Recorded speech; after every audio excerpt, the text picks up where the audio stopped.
Hola, ¿qué tal? Muy buenas noches. Bienvenidos aquí a la noche del día D en el canal Universidad, el canal público de Mar del Plata, donde cada jueves vamos repasando algunos de los temas más importantes de la semana, profundizando sobre algunos en puntualidad, ¿no? Para tratar de encontrarle también algunas respuestas a muchas de las cosas que nos van aconteciendo día tras día, ¿no? A veces saliendo un poco de la coyuntura también, para ver un poquito más global las situaciones que vamos viviendo. Situaciones que se han agravado, que por lo menos han tenido mayor intensidad en cuanto a la información en relación a lo económico principalmente, ¿no?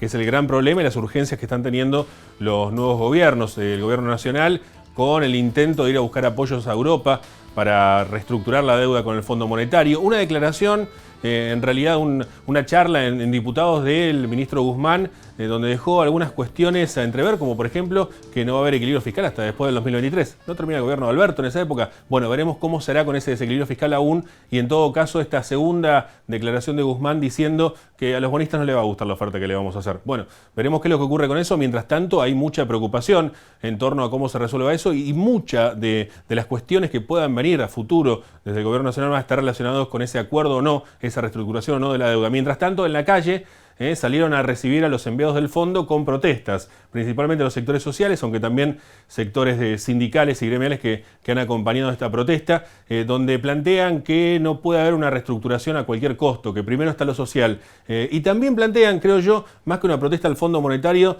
hay un marcado de cancha para el gobierno nacional diciendo, bueno, estamos de acuerdo con las medidas que están tomando, la lucha contra el hambre, la tarjeta alimentar, por el lado de los trabajadores con el llamado a paritarias, por ejemplo, judiciales o trabajadores del Estado, que están contentos con eso, que en febrero se empieza a hablar, pero hay que tener cuidado dónde se va. Nos decía Rodrigo Hernández de Barrios de Pie el otro día en una entrevista, mientras hacían esta manifestación contra el Fondo Monetario Internacional, nos decía que el barco de Alberto está jugando a dos aguas y que en algún momento va a tener que definirse. Creo que es una clara definición de lo que ocurre en las calles, ¿no? Plantear estamos acompañando, pero marquemos bien claro el rumbo. A nivel provincial, lo que ya sabemos, el pago de la deuda, el retraso al pago de los docentes, y a nivel municipal en plena discusión del presupuesto municipal justamente, entre que se encuentra el presupuesto también de obras sanitarias en discusión. Ayer pasó la Comisión de Hacienda y mañana viernes será un superviernes en el cual se discutirán a nivel general y también en cada sector, con este caso con obras sanitarias, los presupuestos particulares para ver cómo se avanza y si está la herramienta base para que las gestiones puedan seguir adelante a través del proyecto que han planteado. Está aquí en nuestros estudios el presidente de Obras Sanitarias, Carlos Katz, con quien estaremos dialogando de estos temas y también un poco de la proyección de los trabajos y en esta nueva etapa de gestión, porque ya ha estado al frente de Obras Sanitarias, a ver cómo ha encontrado esta empresa municipal, esta empresa estatal. Así que si les parece, vamos a nuestros auspicios y presentamos el programa. Buenas noches.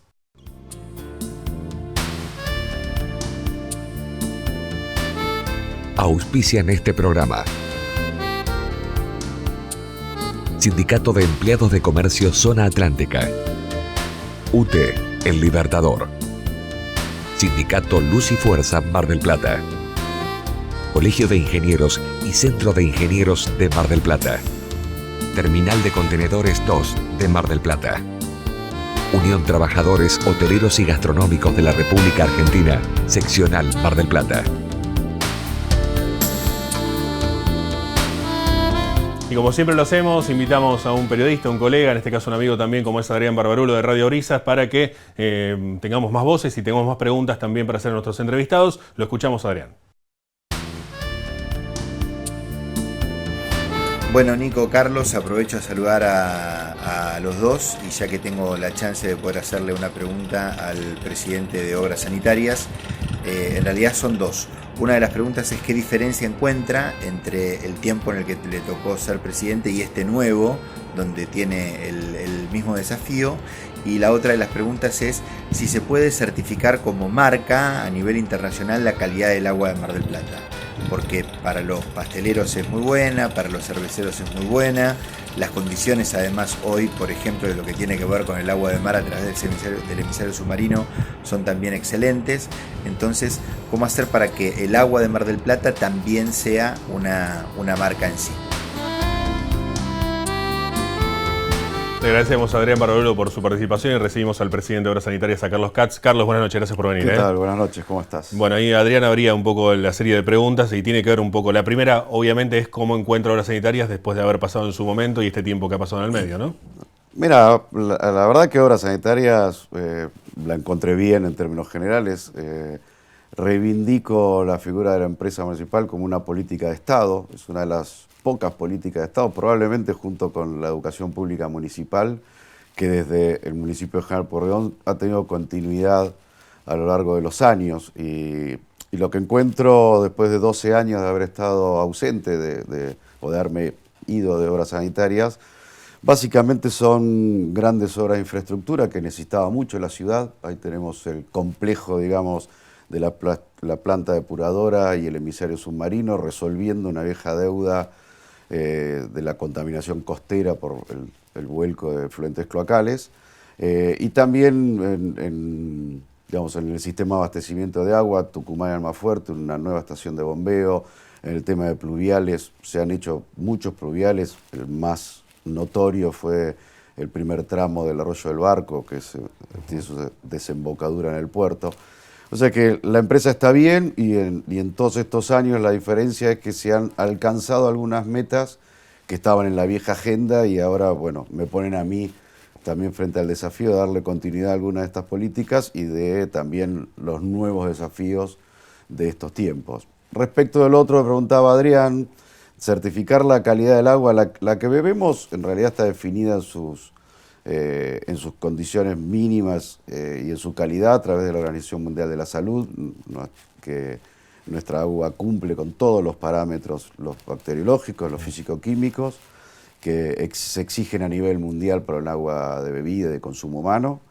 Y respecto de la calidad del agua de mar, la calidad recreativa, digamos, de nuestras playas, ahí sí lo que se está viniendo es, una vez que resolvió el emisario submarino el tema de la contaminación en el frente costero, sí se está viniendo un sistema de certificación que viene a través de la Cámara de Balnearios, de los privados, que a nivel mundial se llama Bandera Azul, son las playas de Bandera Azul, que es una ONG mundial que certifica políticas de sustentabilidad, entre otras, en la calidad del agua. Así que es una buena noticia que nuestra ciudad pase de un punto de fragilidad, que era tener algún rasgo de contaminación en donde la gente se bañaba y en las playas, a poder estar trabajando hoy en una certificación internacional. Eso, el cambio, ¿dónde estuvo principalmente? ¿La planta de efluentes, el emisario?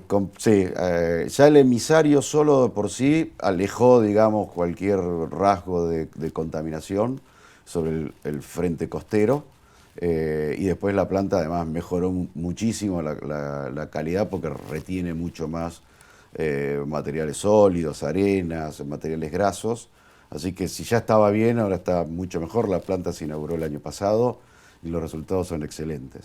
¿Cómo está la situación en general de Mar del Plata con respecto a General Pueyrredón, ¿no? Con respecto al tema cloacas y el tema agua, ¿no? Del abastecimiento? Digo, pues hay una cobertura ya muy grande, digo, que se sostiene eso, hay que hacer más todavía, porque hay nuevos barrios también, nuevos lugares que han aparecido. Mira, a ver, tiene una muy buena cobertura respecto a la comparativa con cualquier ciudad de nuestro país. Nosotros, lo que era definido como el ejido urbano, tenemos una cobertura del 97%. Lo que pasa es que, como vos decís, tanto geográficamente, en extensión territorial, que han crecido muchos barrios y se han consolidado nuevos barrios, que por ahí hace unos años atrás, 10, 15 o 20 años atrás, eran barrios de gente de fin de semana, por decirlo de algún modo, zona de quintas, como el corredor de la Ruta 2, y hoy viven en forma permanente muchísimos vecinos nuestros que están por afuera del ejido urbano, pero hay que ir a atenderlos. O sea que siempre hay que crecer para llegar a más vecinos. Y en la tercera dimensión también creció Mar del Plata, que es en altura. Digamos, hubo un proceso de sustitución importante con más edificios, más propiedad horizontal, que hoy requieren que nosotros también trabajemos donde ya existía el servicio, pero para un nivel de demanda que hoy se ha multiplicado por muchos más. Entonces, eso hay que modificar el sistema, digamos, que está originalmente, digamos, se han hecho muchos edificios, ¿verdad? No eran casas unifamiliares, se convirtieron en edificios, digamos. Exactamente. Eso más los cambios de uso. Son los cambios de uso, para que la gente lo entienda, digamos, que la transformación de Olavarría, de una callecita del barrio a un centro gastronómico, donde hay un restaurante al lado de otro, tiene un consumo que, aunque la casita sea la misma, ha variado enormemente la cantidad de agua que consume. Entonces, ahí hay dos cosas que siempre hay que hacer. Una es mejorar nuestra capacidad de producción de agua, así generar más agua, tener más cisterna, y también revisar el tema de las cañerías preexistentes, porque a veces son muy antiguas. Este es otro desafío. Entre los nuevos desafíos que tenemos que abordar va a ser el recambio de cañerías, que por su antigüedad ya generan muchas pérdidas. Entonces, por un lado, nosotros tenemos todo un discurso de racionalización del uso del agua, del uso responsable del agua, y estamos viendo que nuestras propias redes, que ya cuentan algunas con más de 70, 80 años, empiezan a no ser compatibles con ese discurso porque tienen cada vez más pérdidas. Entonces, el desafío a futuro es, en el tema agua en particular, es trabajar en recambio de cañerías para evitar fugas y en consumo racional del agua, porque tampoco el acuífero es infinito. No podemos pensar en seguir haciendo perforaciones indefinidamente para un consumo infinito, porque no da el sistema, la naturaleza, digamos, no puede abastecer ese tipo de demanda. Nuevos desafíos, decía al comienzo, uno seguramente el tema del agua, el otro las obras necesarias para estos cambios que se han dado. ¿Qué otros más aparecen como en esta nueva etapa, como desafío que usted tiene en la gestión? Mira, con nombre y apellido tenemos como desafío la necesidad de poder llegar con servicios al corredor sur de la ciudad, que no tiene ni agua ni cloacas. Estoy hablando más o menos desde el Faro hasta el límite con Miramar. Todo ese corredor que se ha ido consolidando no tiene ninguno de nuestros servicios. Es muy difícil conseguir agua de calidad en el lugar. Por lo tanto, abordar eso requiere una obra de infraestructura grande, que es ubicar un acuífero con buena calidad y buena cantidad de agua y trazar un acueducto, lo que nosotros llamamos el acueducto austral, que iría como a espaldas de todos esos barrios para después ir abasteciendo paulatinamente con las redes. Esa obra estructural es un desafío importante. Y después el tema de pluviales, ¿no? En el año 2000, a Obras Sanitarias le transfieren la responsabilidad del proyecto de diseño y mantenimiento de pluviales. En estos 20 años se ha hecho un montón comparado con lo que en la historia se había hecho. Y hay que seguir haciéndolo porque todavía hay un plan hidráulico urbano para evitar inundaciones, que va además cambiando las lógicas con el tema del cambio climático, y eso es otro de los grandes desafíos. Es decir, en todos los frentes hay cosas por hacer: agua, cloaca y pluviales. Seguramente, digo. Y esto para hacer obras, porque claro, la obra se puede pensar, proyectar, planificar, etcétera, pero hace falta recursos también, ¿no? ¿Está contemplado parte de esto en el presupuesto que se está discutiendo ahora, que seguramente mañana tendrá la aprobación? ¿Se está contemplado este tipo de obras o alguna de ellas por lo menos? Mira, con el presupuesto propio en general lo que hace Obras Sanitarias es financiar obras de redes domiciliarias, o sea, no obras obras de infraestructura de gran costo, porque excede las posibilidades nuestras, como la de la mayoría de los presupuestos de las ciudades, y se apela, digamos, tanto a provincia como a nación, que afortunadamente, y pese a las condiciones económicas generales del país, los temas de medio ambiente y de saneamiento, es decir, el agua y la cloaca, siempre hay recursos internacionales, siempre está el BID o el Banco Mundial, que esos fondos se canalizan por nación y por provincia. Entonces trabajamos como en 3 niveles, digamos, la de pequeña escala y baja complejidad con presupuestos propios. Con provincia en general vamos por el tema de desagües y redes domiciliarias también, y en nación las grandes infraestructuras. Es decir, con nación tuvimos el financiamiento para el emisario, para la planta y para el acueducto este, que es una obra muy importante que se va a inaugurar, se va a poner en uso en realidad después de Semana Santa. Nuestra ciudad funciona con 2 grandes acueductos, llega un tercer acueducto que ya está para ser utilizado. Seguramente. ¿Y eso está hablado? ¿Hay buen diálogo con Nación y con Provincia en esto? ¿Ha tenido contacto con los funcionarios de ambos gobiernos, teniendo en cuenta que por ahí el color político es distinto también? Sí, bueno, esa era dos de las grandes preguntas, es bueno, ¿cómo nos irá en las reuniones con los funcionarios? Ya estuvimos con autoridades de provincia y también recibimos la visita del titular del Ente Nacional de Obras y Saneamiento, que es el ENOSA, que es el que ha financiado las grandes obras y que la financia, y vino solo a ver cómo era la planta de Mar del Plata, porque asumió y le comentaron que era una planta modelo, la nueva que se inauguró el año pasado, y a él le interesaba para poder replicarla con la escala que tenga en distintas ciudades.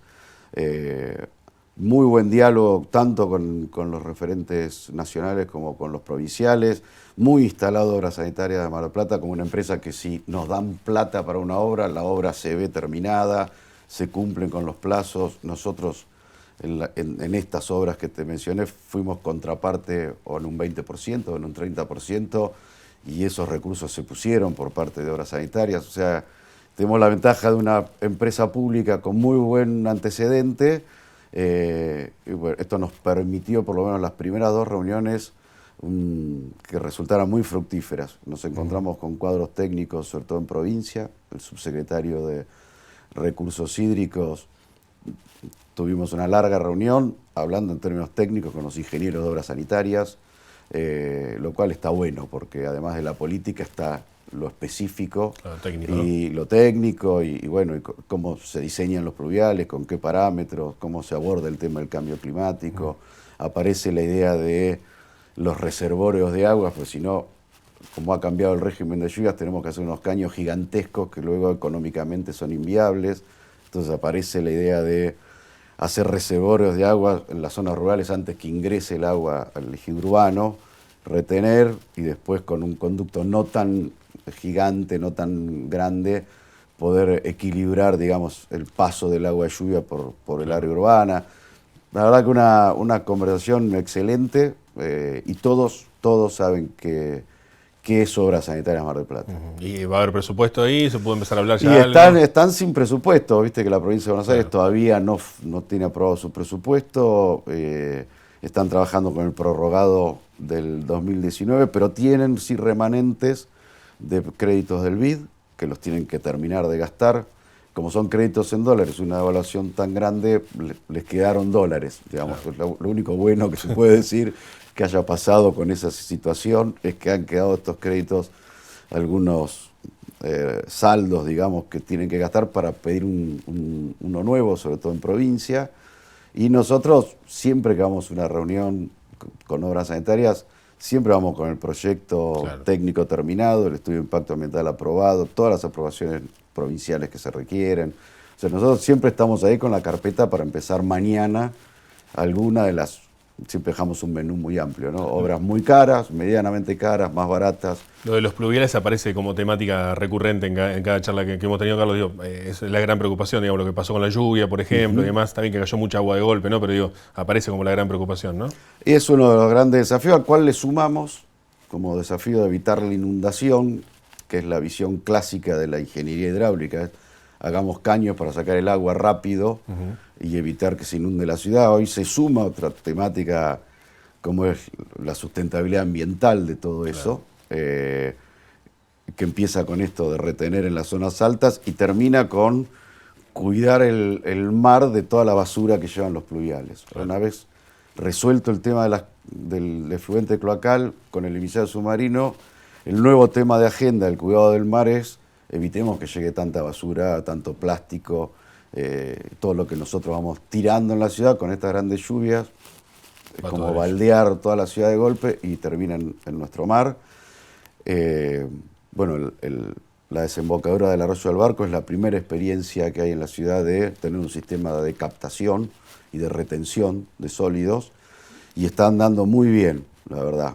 Entonces hay que ver si eso lo podemos replicar en otros pluviales para evitar que, insisto, llegue tanta basura al mar a través de esos conductos, y paralelamente trabajar la concientización, ¿no? Porque los conductos no son fábrica de basura, los conductos simplemente transportan la basura que todos los vecinos dejamos donde no habría que dejarla. Así que entre concientización e ingeniería, uno de los desafíos también es evitemos que se inunde la ciudad, pero también cuidemos que cuando llega al mar el agua llegue limpia. Seguro. Gracias por venir, Carlos. No, gracias a vos. El arquitecto Carlos Katz, presidente de Obras Sanitarias en esta noche del día D. Quédese, vamos a una pausa, ya volvemos. Unión Trabajadores del Turismo, Hoteleros y Gastronómicos de la República Argentina, Seccional Mar del Plata, San Luis 2548. Viajar en colectivo te conviene. Ahora tenés una respuesta inmediata a todas tus consultas. La nueva línea gratuita de atención al usuario, 0800-333-0701. Viaja asegurado, viaja tranquilo. Subite a los colectivos de Mar del Plata. Colegio de Ingenieros y Centro de Ingenieros. Compromiso y responsabilidad profesional al servicio de la comunidad. Terminal de Contenedores 2 de Mar del Plata. Trabajando por un puerto multimodal y una ciudad productiva. Sindicato Luz y Fuerza Mar del Plata. 25 de mayo, 4135.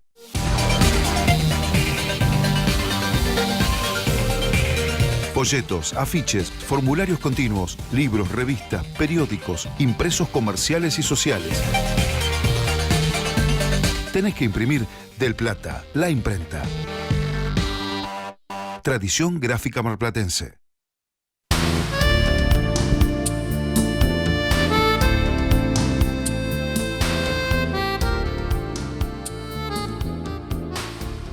Comenzamos este segundo bloque y recibimos como siempre al licenciado Roberto Manuel Ortega. Roberto, buenas noches, gracias por venir. Buenas noches, Nico, ¿cómo andás? ¿Todo Muy bien? bien, por suerte. Bueno, definiciones pocas, pero sí algunas de parte de Guzmán con su nuevo discurso, ¿no? Sí, hizo un discurso de casi 2 horas y pico, duró la reunión, no todo discurso, en Cámara de Diputados, con un discurso muy para la tribuna. Esa es la primera definición que hay que dar, fue un discurso bien para la tribuna.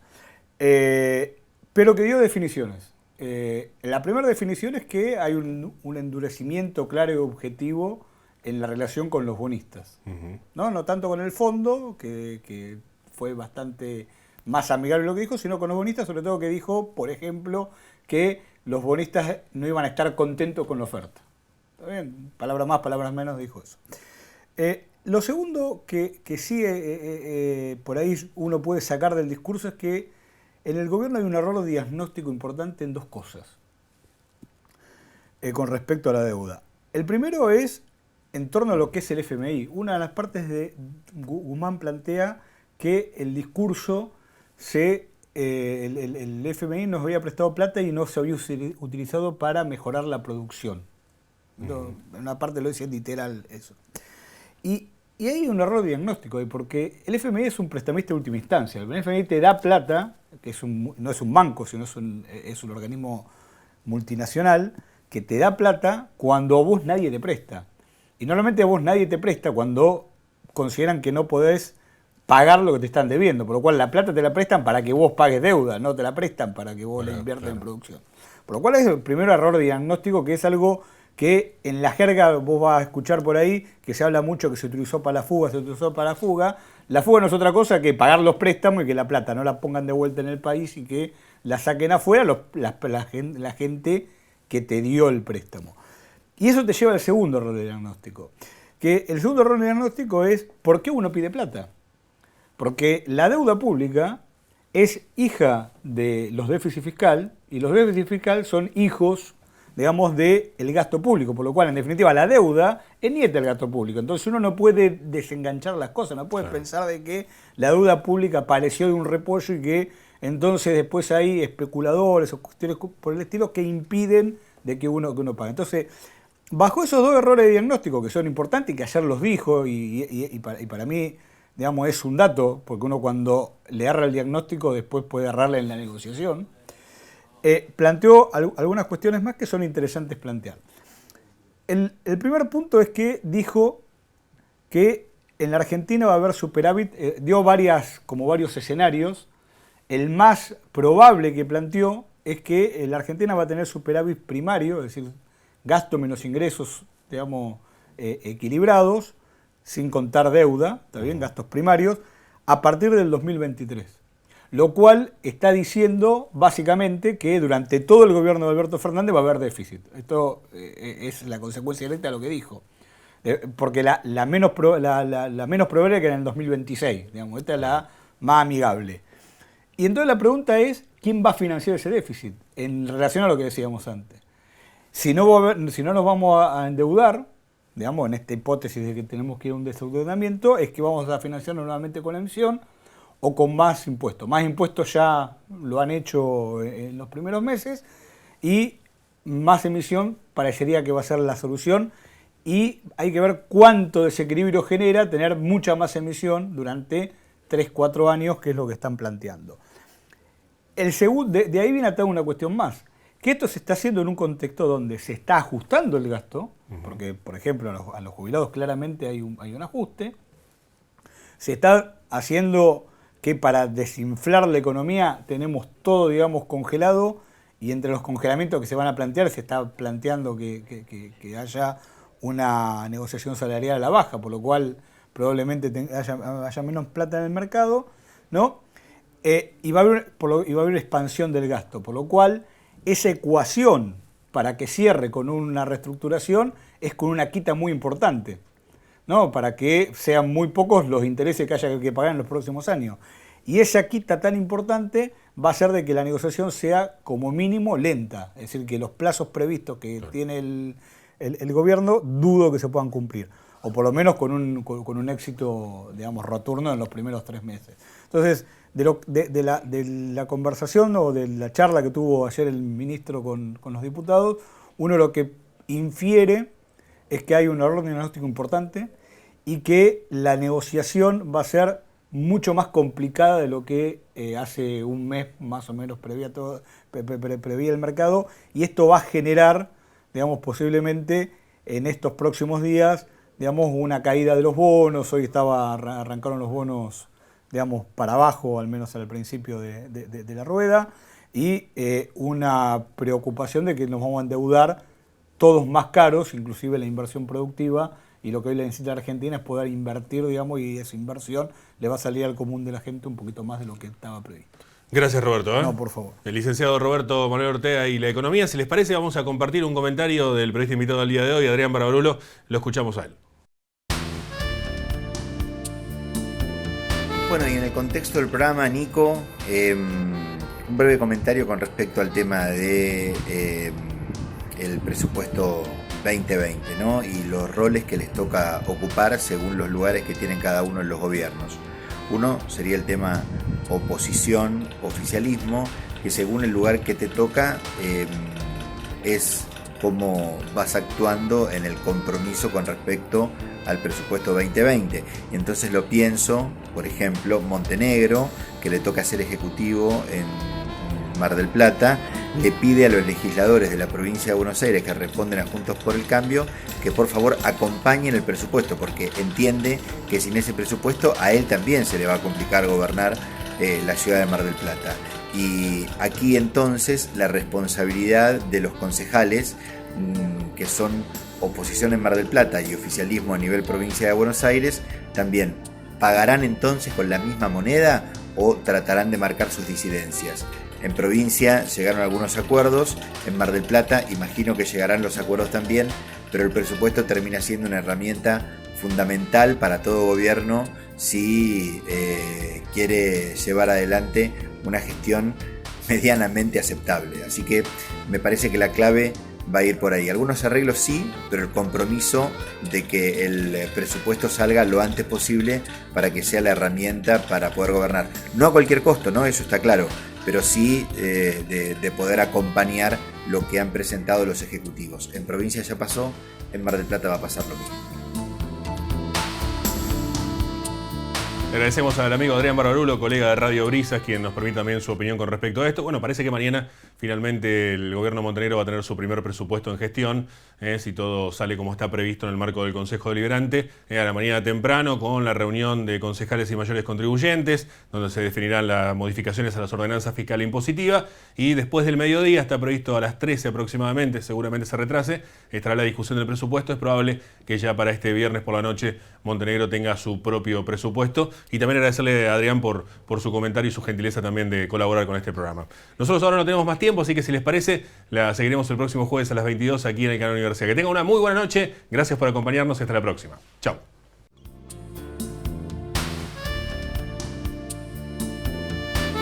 Auspiciaron este programa. Sindicato de Empleados de Comercio Zona Atlántica. UTE, El Libertador. Sindicato Luz y Fuerza Mar del Plata. Colegio de Ingenieros y Centro de Ingenieros de Mar del Plata. Terminal de Contenedores 2 de Mar del Plata. Unión Trabajadores Hoteleros y Gastronómicos de la República Argentina. Seccional Mar del Plata.